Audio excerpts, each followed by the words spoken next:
So can you talk a little bit more? Now we on the topic of attachment. Can you talk about those Yeah. three things? Yeah. Sorry, which three things? Just So so I'm following. the anxious, Anxious and avoidant. Yeah, for avoidant, sure. and the disorganized attachment. Yeah, for sure. So if we use secure attachment as the quote unquote ideal, and I'm going to say it again, no one's perfect, right? So we're looking for a baseline, right? Most of us, I do want to come back to actually, Alan, if it feels appropriate, given where the conversation is, to this question you asked about how do we regulate our own nervous system when we're trying Yes, to help our kids? Because that's a yes. really important question. But if we use secure attachment as the ideal here, anxious attachment is what happens when we fear our children's separation from us. When we believe that our job is to prevent our children from feeling any pain. And so we become anxious when our kids become anxious or sad or angry or disappointed or whatnot. That's the easiest way to describe this. It's sort of like, if I don't know if your listeners can see us, so I'll try to describe, but like if my right hand is a securely attached parent, she is or he is planted. It's like an oak tree, right? My roots are down. I know how to feed my own roots. I can be steady and stable. And our child, toddler or whatever age, comes back. An anxiously attached parent, when our child goes away, they're going to follow. They're going to follow them so that there's not much different distance between the child and the parent. This is the parent who needs to be needed. Okay. And it's really important that when we talk about this, we offer a ton of self compassion because these are kind of hard things for us to come to terms with. If your listeners see themselves in here, you are not alone. This is so common.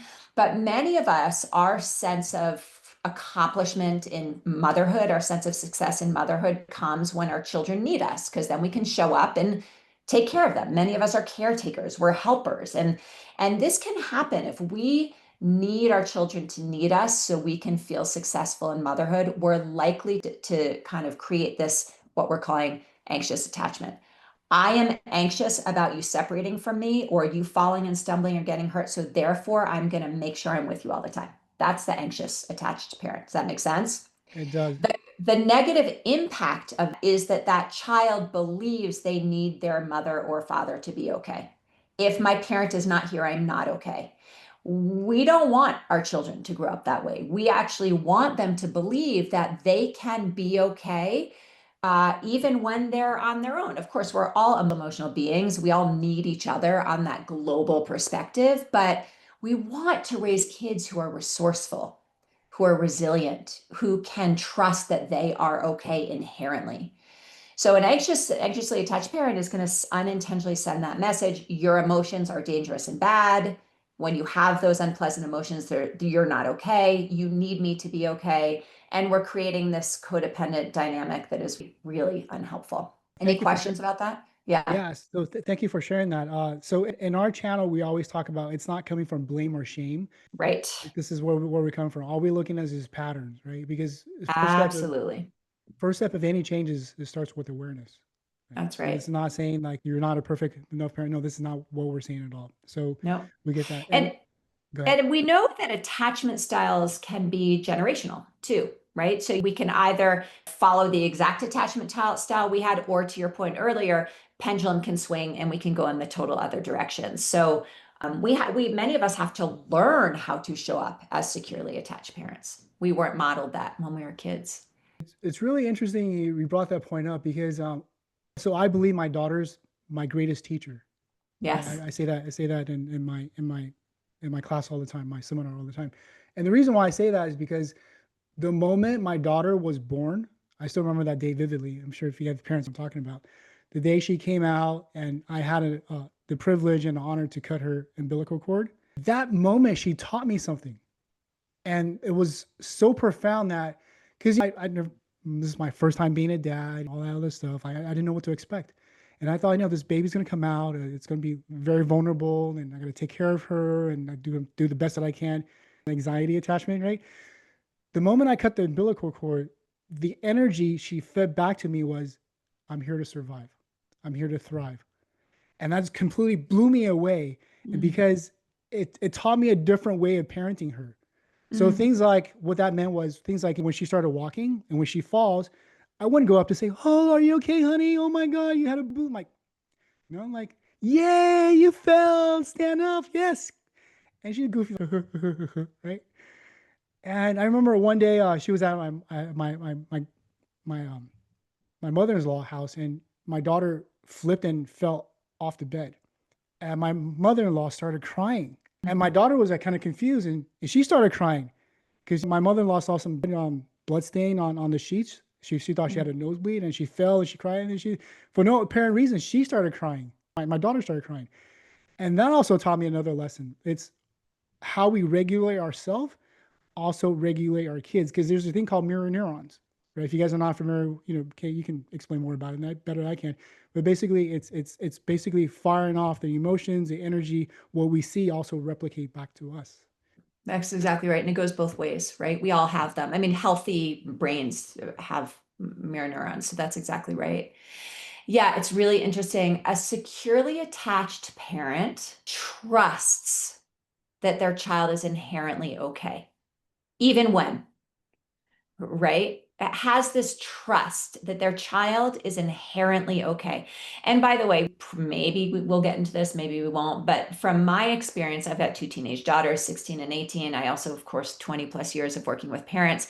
It's really hard for us to trust that our children are inherently okay if we don't trust that we are inherently okay. Okay, so that's projection, and we can move into that if we want to. But what I mean by that is the parent, the securely attached parent in this example, is going to pause and wait for their child's reaction when they fall. So if the child gets up, right, and sort of, has this look, and you say, "Yeah, yeah, you fell," right? By the way, you're essentially saying success happens through a series of mistakes, and this is a value that we hold, and we're going to teach you this from the moment you're born, so you're not afraid to make mistakes, right? And if that child starts crying, that parent has open arms and hugs that child and says, "That was scary, wasn't it? Of course it was scary. Okay, let's go try again." Right? So it's that both and. It's reflecting the emotion, validating the emotion, and you can have that emotion and get up and keep going. If a parent doesn't know how to accept and make room for uncomfortable emotions, that parent is going to have a really hard time doing that, because the child's tears in an anxiously attached parent is going to mean, "Oh, something's bad's happening. Now I'm anxious because my child is feeling something." An avoidantly attached parent, what we might go into right now, is going to not respond. I'm not going to tend. I'm going to reject your emotion 100%. I'm not available to you to get comfort, which is equally as problematic, right? So that avoidantly attached parent, an avoidant attachment, is a parent who is really unable, for many, many reasons, to be present with hard emotion, to be present with relational conflict, to be present with emotional discomfort. That parent is going to, rather than react with fear to those things, like an anxiously attached parent, is going to react by fleeing, right? We have fight, flight, and freeze. That parent is going to run in the other direction, entirely avoid any emotional discomfort. And that also sends a really problematic message to our kids. Tell us more about that. The Avoidant, avoidantly attached. correct. Yeah.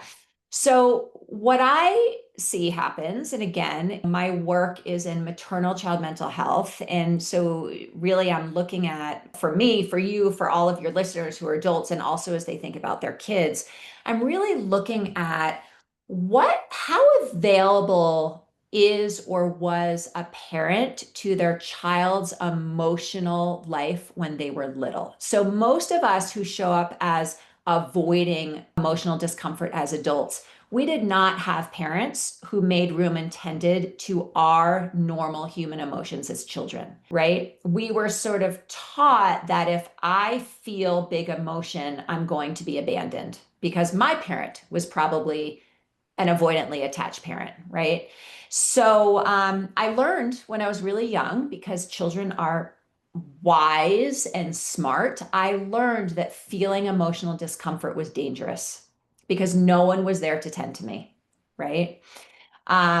And so I stopped feeling, so to speak. I didn't really stop feeling because we know that humans feel, but I got really good at separating my mind from my body. I got really good at ignoring the emotions in my body. And so I didn't learn an emotional vocabulary. I didn't learn any internal ways of offering myself compassion when I felt big feelings or even regulating my feelings. I just distracted myself or pushed them down. What that means for me is that when my child feels big emotions, I go into a flight or a freeze response, right? Not fight. Usually it's that anxiously attached parent that goes into that sympathetic nervous system. Oh, there's danger, I have to fix. The other response is to say, I am out of here. Literally, it is a situation in which we're sort of sending the same message as the anxiously attached parent, which says your emotions are dangerous. But we're also sending another message, which is your emotions push me away. The anxious parent, your emotions pull me in and I'm going to over involve myself. The avoidant parent, your emotions push me away. And we need, as children, our children need to know that we're available to them. So those children will, it can be a little confusing because we know if you take, there's all kinds of videos we learned in grad school. And there are videos of a baby crying. They're so old, but of the baby crying and the mom, and you've probably seen them, but the mother whose face is still, she's not responding Still, to the crying baby. still face Exactly. experiment. Yep. That baby will stop crying. The baby will look away, she'll look back at the mom. Are you paying attention? If the mom's face remains still, the baby will look away, look back, and finally the baby will just stop trying to get that mom's attention. This is incredibly problematic in child development and also relationship development for probably pretty obvious reasons here. But that's usually going to happen if that mom is deeply depressed. We see that a lot in severe postpartum depression, or if that mom is just so distracted by their own stuff, or if they are just, you know, deeply fearful of negative emotion. They will usually just leave the room and often leave a child alone. And before we talk more about more deeper into emotional regulation, because I know that's a topic we want to hit, and also projection as well. Yeah. Tell us more about the disorganized attachment, and then we'll wrap up. And I feel like the anxious, the avoidance, the disorganized, the really the fundamental of all of that is really about emotional regulation. That's right. Disorganized, we actually know to be the most destructive, even though we can see how an anxious attachment and an avoidant attachment can create, a lot of harm, unintentional harm to a child and also a relationship. Disorganized is the most destructive because it's unpredictable. And if you have a parent who's consistently anxious or consistently avoidant, at least that child knows what to expect, which is actually a solve to a nervous system, right? When we have unpredictability, as we said earlier, our nervous system is constantly going to be agitated. It's like walking on eggshells. And that is what a disorganized attachment is. It's that parent who sometimes will say, "Hi, sweetie, I'm here. How are you?" And then the child will talk about differentiation, disagree, or have an emotion. And then that parent will react in a non-secure way, either by getting really anxious or really angry or avoiding altogether. But it's so unpredictable that that child desperately wants to be seen, heard, and understood by the parent. And so any opening will invite that child in, but then that child will be bitten, essentially, right? That's what we often call it. Feels like a bite. And it's terrifying. That's that child who does not know there's so much volatility and unpredictability in the relationship that causes a huge amount of chronic stress in that child's brain. Can you give a more context to that? Like, what some of the examples that you've seen as parent who's very You, disorganized? Parents who have substance abuse issues is a great example, right? So the parent who, if he or she is not using substances, drugs, is kind and steady and available. And then as soon as mom or dad has been drinking, the kids are like, uh-oh, right? It's that unpredictability. It's the next day. Another example could be a parent who has unresolved and unsupported anger issues, right? So as long as the child is behaving and doing what the parent wants, that parent is providing, a safe place. But the moment the child does something to anger or disappointment, the parent snaps. So again, that's another example.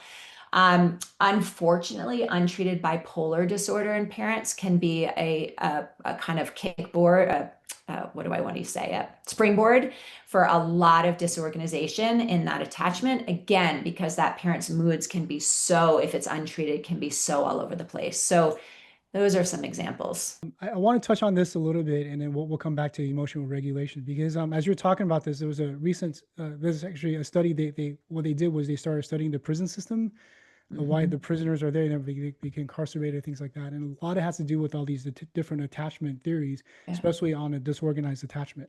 that's So when right. the previous parents, the one who got incarcerated, if there were drug abuse, if they have like instability in the home, that creates an avalanche of an effect that affects their kids, and it just, I don't want to say pay it forward, but the pattern they see over and over and over. So first question would be like, so now we have this awareness. Remember, going back to the thing is the chicken or the egg? Do we change the child? Do we change the parent?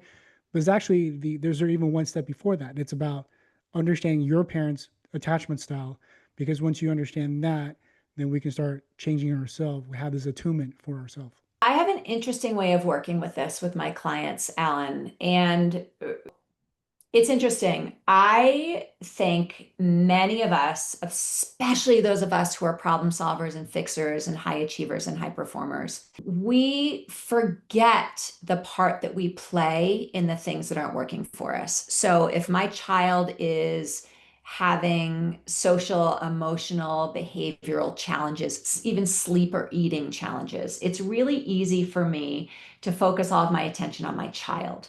What's wrong with my child? How do I get my child what my child needs to sleep better, eat better, make friends easier, regulate his or her emotions better, learn more easily, right? So it's sort of natural for us to jump into problem solving, fix it gear.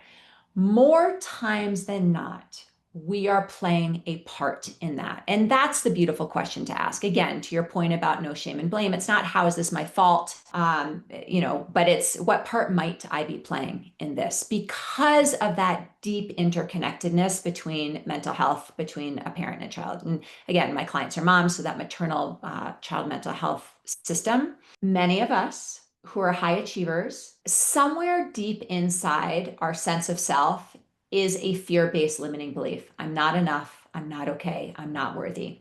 Often that sense of self developed through a non-secure attachment with our own parents. And I want to say, I just like you, I honor that as parents, we are doing the best we can, and our parents were doing the best they could. So none of this is to say there's certainly times where there's big T trauma in family systems, but this can be the case even when there's no big T trauma, right? But there's some relational trauma here. For example, my mom or dad did not know how to sit with their own emotional discomfort, so they ignored me when I was feeling emotional pain or said, here, have a lollipop, or, go up to your room, or don't worry about that. That's silly. You don't need to cry about that, right? So these messages where they thought they were being helpful, but really they just did not know how to sit with emotional discomfort.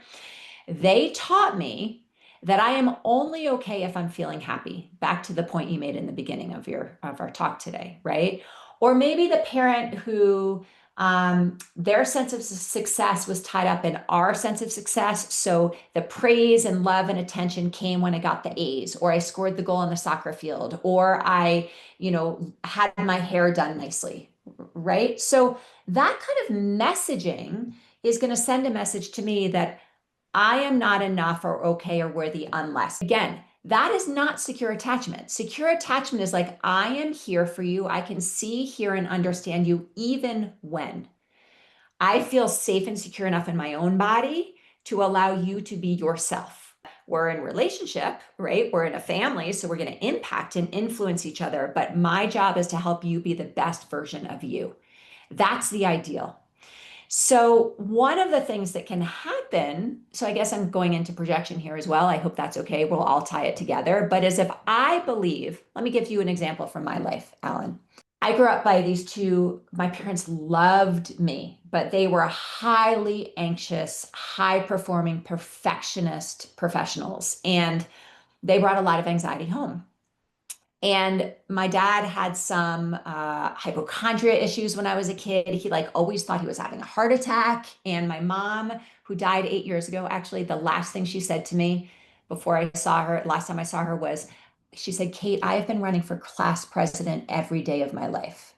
And it's like she won. Everyone loved her, but you get the picture, right? I always had a sense as a young child that I wasn't okay. I don't even know if I could have put my finger on it, but I had panic attacks. I was anxious. I was a hypochondriac for a while. I just always sort of had this feeling that there was something wrong with me. I had my first daughter, who's now 18, and I was convinced that there was something wrong with her for the good first year of her life. And I had a lot of postpartum anxiety, but she wasn't eating enough. She wasn't sleeping enough. She wasn't smiling enough. I called the doctor over and over and over again. And I had this constant fear that she wasn't okay. But again, Alan, it was coming from this fear that I wasn't okay. And I was projecting that fear onto my daughter. Now, that is a perfect setup for what we would call an anxious attachment. Because the moment my daughter cries, I go into fight, flight, or freeze, usually fight or flight. And I'm like, oh my gosh, we have to fix this. You're crying, right? So that's a recipe for an anxious attachment. And my work required me to go inside and be like, hang on a second. Is it possible that it's not true that I'm not okay? And when I did my own work to shift that belief about myself and learned how to give myself permission to feel these big feelings of discomfort and trust that I was okay at the same time, when I did that work so that I could regulate my own emotions, I started seeing her as inherently okay. I no longer had the same catastrophic fear-based beliefs about her because I had changed those beliefs about myself. So again, I think I guess I'm going in circles here, but I think the way to establish that secure attachment with our children is not to put all of our eggs into the basket of giving our children what we think our children need to be okay. It's about giving ourselves time and attention, support, self compassion, learn the stress regulation and nervous system regulation skills, learn how to pay attention to our thinking and poke holes in the catastrophic fear based thinking. Because when we feel steady and secure in ourselves, that's when we can be those secure attachments for our kids.